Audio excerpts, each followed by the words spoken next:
فاتحہ سے قرآن کریم کی ابتدا ہوتی ہے۔ سورہ فاتحہ جو ہے یہ سب سے پہلے پوری نازل ہونے والی صورت ہے۔ سب سے پہلے جو پوری صورت نازل ہوئی وہ سورت الفاتحہ ہے، اور یہ صورت مکی ہے۔ اس میں اللہ تعالیٰ نے بہت ساری باتیں بیان فرمائی ہیں، اور یہ بہت جامع صورت ہے۔ اس میں اللہ تعالیٰ نے اپنی صفات کا بھی تذکرہ کیا ہے، دعا مانگنے کا سلیقہ بھی ذکر ہے، اور اسی طرح جو قرآن کریم کا خلاصہ ہے، یہ 6 چیزیں پورے قرآن میں ہیں: توحید، رسالت، احکام، قیامت، ماننے والے، نہ ماننے والے۔ سورہ فاتحہ بہت جامع صورت ہے۔ اس میں نے اس کی جامعیت کا تذکرہ کیا کہ قرآن کریم کے سارے احکام جتنے بھی مضامین ہیں وہ مختصراً اس میں ذکر ہیں۔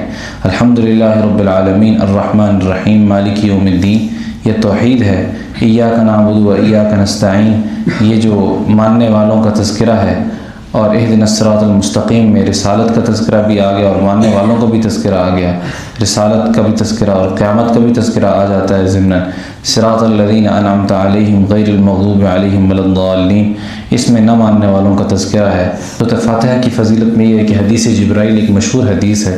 حدیث جبرائیل یہ ہے کہ آپ علیہ السلام فرماتے ہیں کہ میرے پاس حضرت جبرائیل علیہ السلام تشریف لائے۔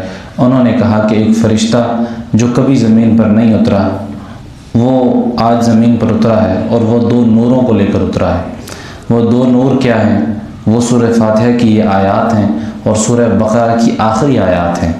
اور آپ علیہ السلام کو جب یہ عطا کی گئیں تو فرمایا گیا کہ آپ کو یہ عطا کی جا رہی ہیں، آپ جب بھی ان کو پڑھ کر کچھ مانگیں گے تو آپ کو وہ چیزیں عنایت کی جائیں گی، وہ آپ کو دی جائیں گی۔ اس لیے سورۃ فاتحہ جو ہے یہ قبولیت دعا کے لیے بھی استعمال کی جاتی ہے۔ اگر ان کو پڑھ لیا جائے، سفر میں جاتے وقت پڑھ لیا جائے تو حفاظت رہتی ہے۔ اس کی ایک خاصیت ایک عجیب یہ ہے کہ انسان جب نماز میں یہ آیات پڑھتا ہے تو ہر آیت کے ساتھ اللہ تعالیٰ اپنے بندے کو جواب دیتے ہیں، یعنی یہ اور اللہ تعالیٰ اور بندے کے درمیان مکالمہ ہے۔ بندہ کہتا ہے الحمدللہ رب العالمین، تو اللہ تعالیٰ فرماتے ہیں حمیدنی عبدی، میرے بندے نے میری تعریف کی۔ اسی طرح جب بندہ کہتا ہے الرحمن الرحیم، الرحمن الرحیم، تو اللہ تعالیٰ فرماتے ہیں اثنا علی عبدی۔ اسی طرح پھر جب میرا بندہ میری ثنا کر رہا ہے، میری تعریف کر رہا ہے، اسی طرح جب بندہ آگے جاتا ہے مالک یوم الدین، تو اللہ تعالیٰ فرماتے ہیں مجدنی عبدی۔ سورہ فاتحہ جو ہے یہ اللہ تعالیٰ کے ہاں بہت مقبولیت اور بہت قرب رکھتی ہے۔ اسی طرح سورہ فاتحہ میں جیسے میں نے شروع میں ذکر کیا تھا کہ اللہ تعالیٰ نے دعا مانگنے کا طریقہ بھی بتایا ہے کہ دعا کیسی مانگی جائے۔ الحمدللہ رب العالمین، سب سے پہلے اللہ تعالیٰ کی تعریف کی جائے۔ الرحمن الرحیم، اضافی کلمات کی جائیں، اللہ کی برتری بیان کی جائے، اللہ کی تعریف کی جائے، اللہ کو خوش کیا جائے۔ مالک یوم الدین، اس طرح کی باتیں کی جائیں۔ پھر اللہ کی عبادت اور اپنی بے بسی کا اعتراف کیا جائے۔ ایاک نعبد و ایاک نستعین، کہ رب میں تیری ہی بات کرتا ہوں، تجھ سے ہی مدد مانگتا ہوں۔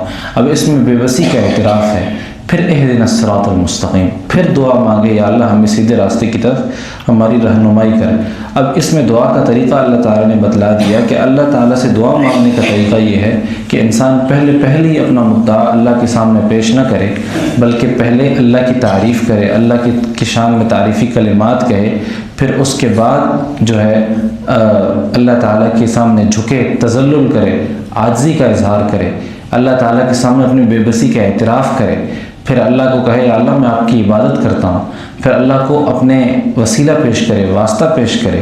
کسی وسیلہ کسی بھی شخص کا پیش کیا جاتا ہے، کسی بزرگ کا، کسی بڑے کا، یا کسی بھی نیک عمل کا وسیلہ پیش کر کے دعا مانگ سکتا ہے۔ بہرحال وسیلہ ہی ہوتا ہے، وسیلہ مانگنا چاہیے، لیکن وسیلہ ہی کی حد تک ہو، استعانت ہو، کسی چیز سے مدد طلب کرنے کی حد تک ہی ہو تو ٹھیک ہے، لیکن مدد مانگنے پر جب کسی سے مدد مانگی جائے یا کسی کو مخلوق خالق کا درجہ دے دیا جائے تو یہ جو ہے بالکل غلط ہے، اور یہ شرک کو پہنچتا ہے۔